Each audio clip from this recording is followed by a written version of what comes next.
It has been a busy season at Michigan Golf Live, but I have wanted this entire summer to make my way over to Forest Dunes to play the Loop. Everybody's been talking about it. Many of you have been asking us about it. Well, it finally happened. Don Helinski from Forest Dunes is the director of operations, so we finally made it, man, and all of the hype and all the conversation did not disappoint. That's an amazing track. Yes, it sure is. It's been well received by the limited preview play, the people that have been able to experience it this year, and we've had limited rounds that we've been allowing out on a daily basis to let the course grow in, and then that coupled with the fact that you have to stay on site to be able to play the course.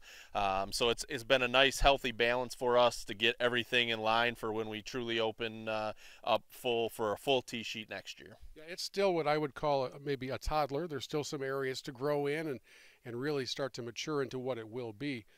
But for an architect like Doak, who, by the way, lives in Michigan, I don't know if you're all aware of that, to put together a course that has me transported to Europe, that's exactly what the Loop is. That's pretty amazing. Yes, it's a very different style of play, and I think the misconception with a lot of people was that, oh, it's going to be another course just like Forest Dunes in terms of the lushness of the fairways and greens, the style of play. It is very, very different. A lot of that has to do with the fescue. And it's just a fast and firm, brown is the new green, and it plays a lot different, and a lot of people didn't expect that, though. They were expecting the same kind of thing. So if you do come out and get a chance to experience it or hear people talking about it, it's a totally different style of play that you need to play over on the Loop, and you need to know that going in and have adjusted. And it's something that we here in the United States, for the most part, or Michigan in general, don't get a chance to experience, but it is something similar to the European Tour or what you see on the British Open. Very fast and firm. You may have a 50-yard rollout on your drive, and don't try and throw any darts in there to the pins. You got to land it in front of the green and let it roll. Which drives home the point that your first round is not going to be your best round. There's a little learning curve to playing the Loop and playing it well, because like a good football team, you need a ground game. It's not all through the air. How about that analogy? That's pretty good, especially leading into the fall season here as everybody's getting ready. Not just another pretty face, Don.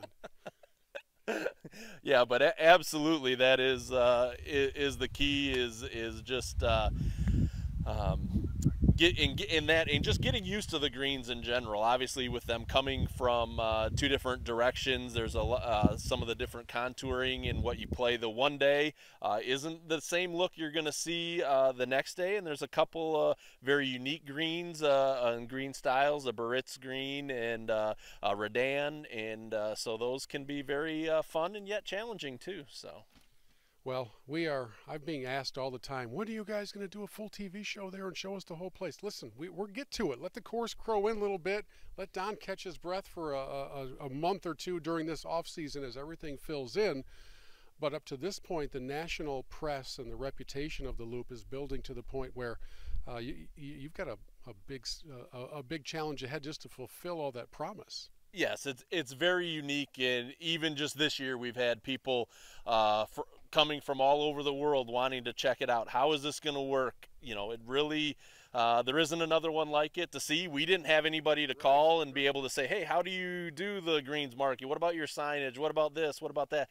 So a lot of people want to, see it, and then you've got the other people that are the architect buffs and that want to play all the Doak courses or play all the link style courses, and so we've got all those different niche audiences that we've been attracting, and it's been quite an experience. And then plus, oh hey, we've got a top 25 public course right here as well, so it's a great, and we're well on our way to becoming a great destination that people from all over the country coming to the Midwest and northern Michigan.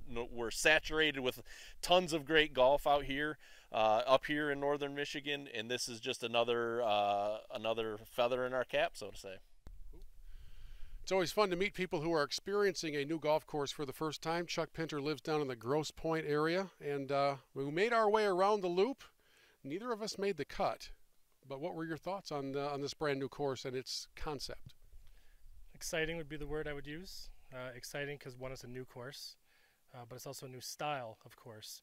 Up here in northern Michigan, we're all used to the tree-lined, the lushness, the summer, you know, how far can I hit it, down the hill type of thing. This is a different course. This is how far can I run on the ground, how keep it low to the ground, hit low balls.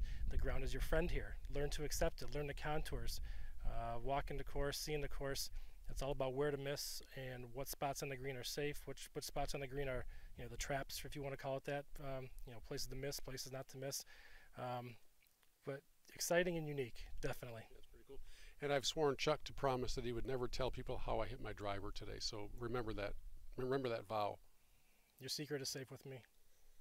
Who would have thought that in the middle of nowhere, Roscommon, you would set up a national golf destination? But that's what's happening, and the Loop is just another feather in the cap of the Forest Dunes world. So well done, my friend. I can't wait to see it continue to mature. Thank you very much for coming out today, Bill.